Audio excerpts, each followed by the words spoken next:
But we had to stop that because they were selling it on the black market. So that's too bad. And let's see. I worked across the street in the snack bar, which was open when there was no mess. After breakfast, then we opened at 10. And then when it was lunchtime, we closed. And when lunch hour was over, then we opened, and then it was time for supper, closed again. And the fellows came in from all over the place. We had 3 waiters with white coats. And Red Cross made ice cream occasionally. It didn't last very long.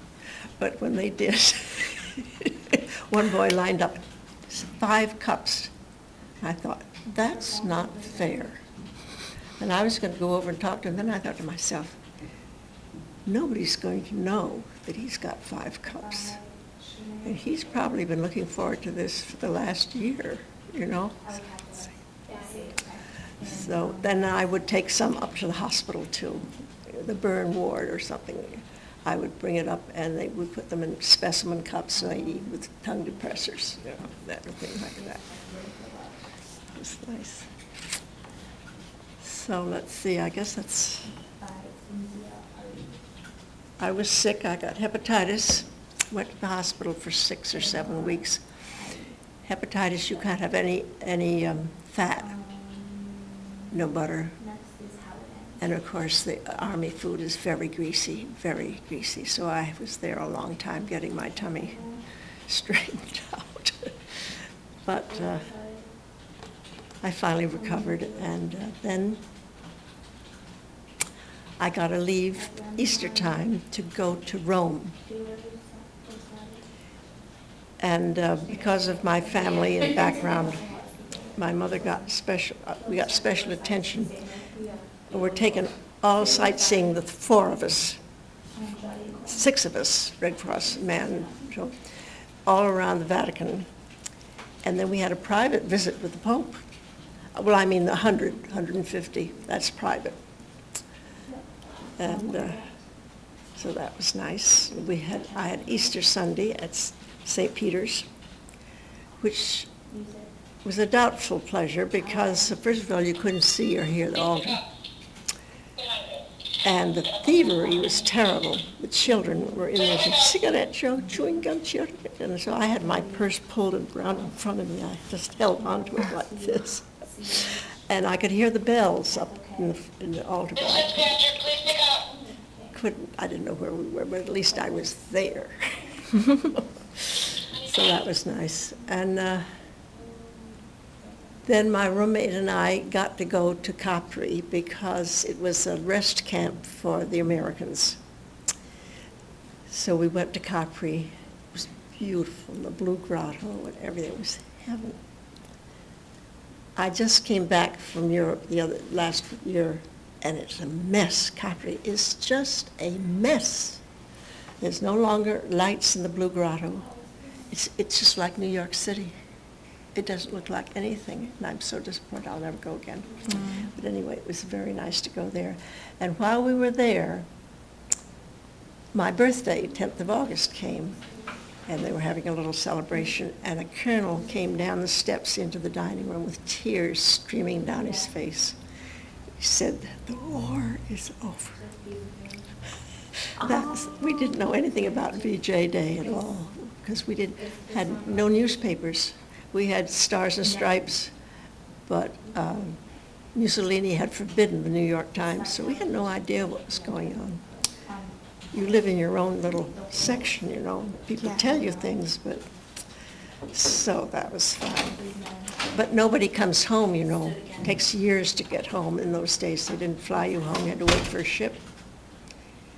And occupation was coming in, and then the ships would take people home. Mm-hmm. So I went to work in... Are you looking for someone? Yeah, Harrison is the last speaker. No, they're not in here. They're probably in the cafeteria. Okay. Sorry. Well, they were having a hard time in Le Havre. I said, I have not complained about any of my things. I said, we have said goodbye for 8 months, and I have to get down, my roommate and I want to get down to business. We have to go into the occupation. And they said, well, they need some new old-timers in Le Havre. Girls are new and they're having a problem. Would you go for a month? And I said, yes. And then she said, you're not happy, we'll send you to Wiesbaden. Well, by the time our luggage arrived and our money was transferred and the APO was changed and your family heard about it, you just thought, stay. So I did stay. I got there and they had no MPs on the door. I said, where are the MPs? Oh, we don't like the MPs. I said, I'm not staying here without the MPs. I said, well, you're open from 9 in the morning till 11 at night, and you have German POWs working in the place, and no MPs and no Red Cross men? Not me. So I called up the MP headquarters, and I got Captain somebody or other, and he said, would you like to come to Sunday lunch? And I said, yes. So I sat down with 6 captains of the MPs, and they explained to me, Eisenhower did not want his troops to fall apart now that the war was over, because they couldn't get them home right away, and the new ones had to come in, you see, and it was all done by ship. And so this was a tie town. In other words, if you went any place like Red Cross or, I don't know, a church or something, you had to wear a tie. And of course, ties came off, you know, in the heat and the trucks and whatnot. So I said, look, Red Cross, goodbye, a dozen ties at the PX and have them at the desk. Then your fellows would check them out, be sure they were sober. And then they'd go in, take off their caps, leave their caps, and get a tie, go in. Tie. So that's what we did. And the good part about the MPs is that the fellows that were not on duty came into the headquarters anyway, were there. And if anything unpleasant was happening or going on or looked as though it would, or some guy, you could tell them, then they would keep an eye on him and just move him out without a big fuss or anything. Yeah. So that worked out perfectly. You have to have MP friends. We had a black Red Cross club in Le Havre, and I never got to it, but they had black Red Cross girls there. And because, you see, the southern white boys did not allow a black boy to cut in on them dancing.